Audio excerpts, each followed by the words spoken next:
Things we were never taught in church.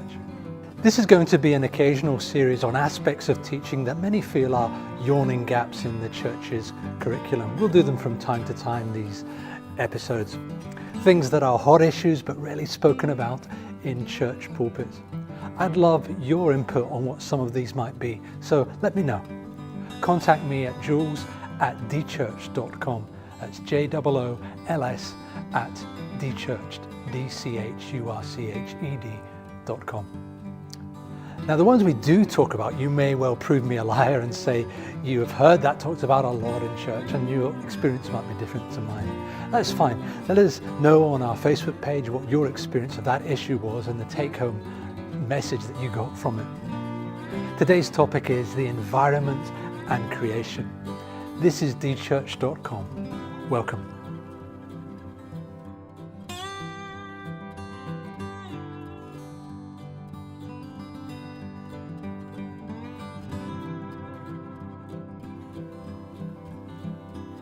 As a child, I grew up in a church that celebrated Harvest Festival. We all brought cans and we piled them all up in a neat little pyramid at the front of the church along with some fresh produce. As urban churchgoers, the aim was somehow to connect us with the work of agriculture, with God's provision, and our need to be thankful. Sometimes alongside it would be a message about Noah's Ark and how God loves the animals too. I always found that sentiment a little odd as a child, given that most of the animals were killed in the flood and a significant majority of the animals getting prime places in the ark were those Noah and his family would eat.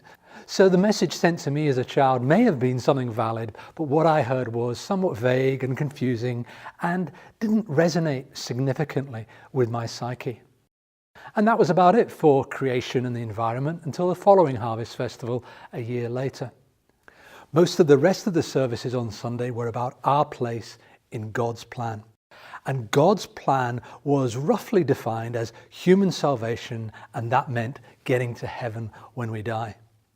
There was no talk of our relationship to the physical world or what was meant by the redemption of all things. I don't know if some of you from other traditions have had a broader curriculum coming from your pulpit and from your song list. But my experience all the way into adulthood, right up to the present day, has often been primarily songs and sermons about me, myself, and God, with a few glorious exceptions. This particularly seems to have got worse in recent years. There is a philosophy from the 2nd century called Gnosticism. Among other things, it teaches that the physical is unimportant. What counts is your soul. And this way of thinking seeped into the church and continues to seep into many people's thinking to this day. The physical world is somehow unrelated to the spiritual world. It is unimportant. I have heard that said quite often because, after all, aren't we in the business of soul saving? And anyway, the world is going to be destroyed by God. In recent years, a neglected verse from Amazing Grace has been resurrected, much to my dismay, actually. It goes like this: "The earth shall soon dissolve like snow, the sun forbear to shine, but God who called me here below will be forever mine."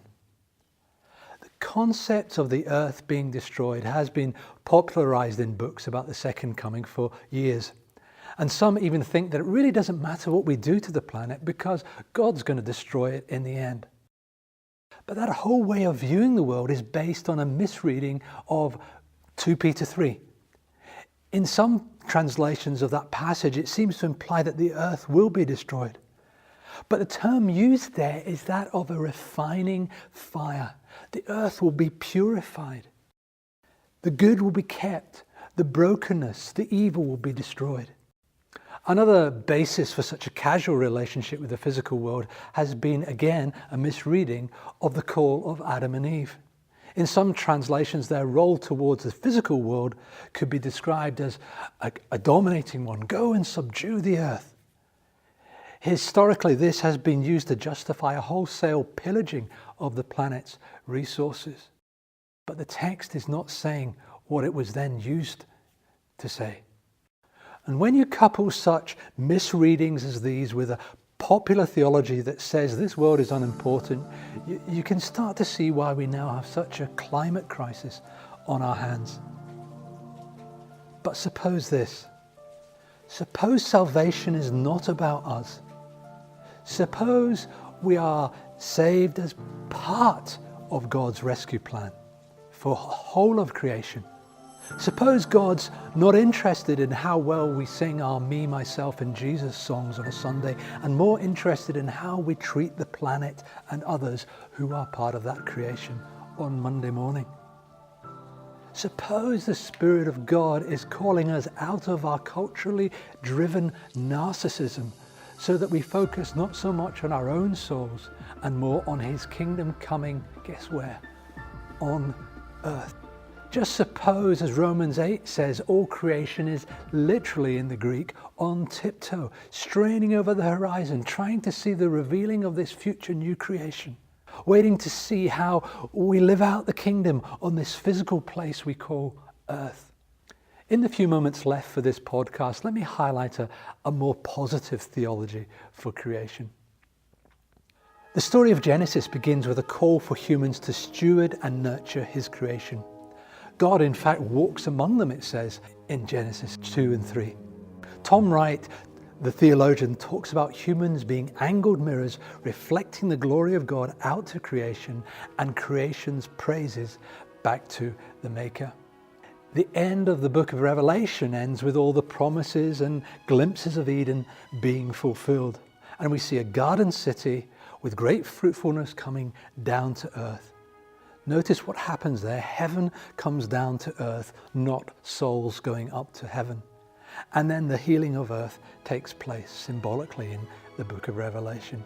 And in between Genesis and Revelation, there is the promise of new creation, seen in such symbols in the Old Testament as lions lying down with lambs and swords being beaten into plowshares, and the whole disorder in nature being reordered. And in the New Testament, when it uses the term new creation, it is like an exclamation mark. Rather than saying, you are a new creation, which individualizes it and makes it about me, rather it says, new creation is breaking out and we get to be part of it. How is that happening?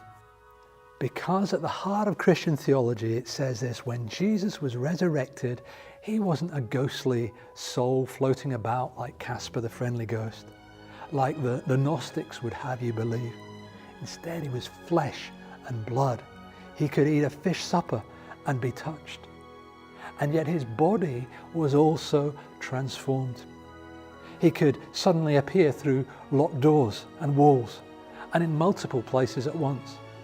This was what the first part of the new creation looks like.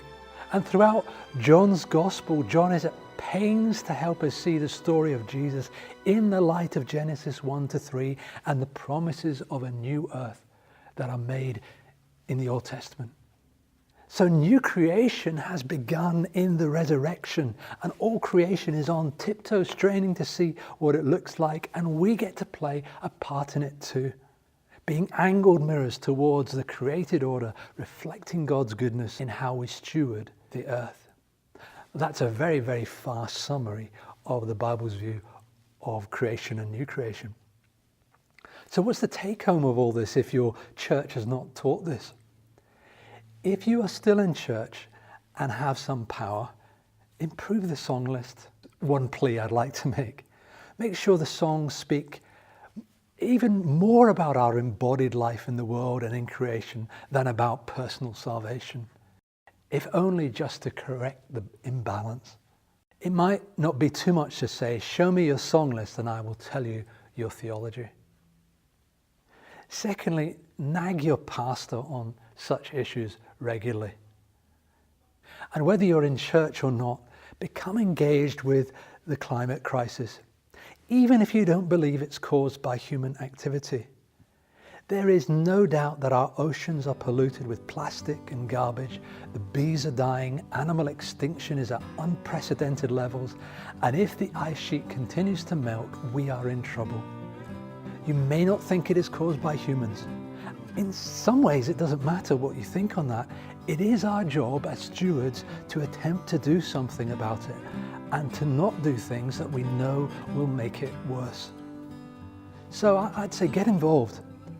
The first covenant to look after the earth is not yet finished. And when individuals, groups, and churches fail in that, they are missing the first command of the Bible. Why should we have anything else to say if we don't live up to that first calling? To use a biblical term, we are answerable to the owner of the vineyard who is coming back to see how we have managed that stewardship we've been given. And if this part of our worship isn't right, our worship from Monday to Saturday, then all our singing and sermonizing will be for nothing.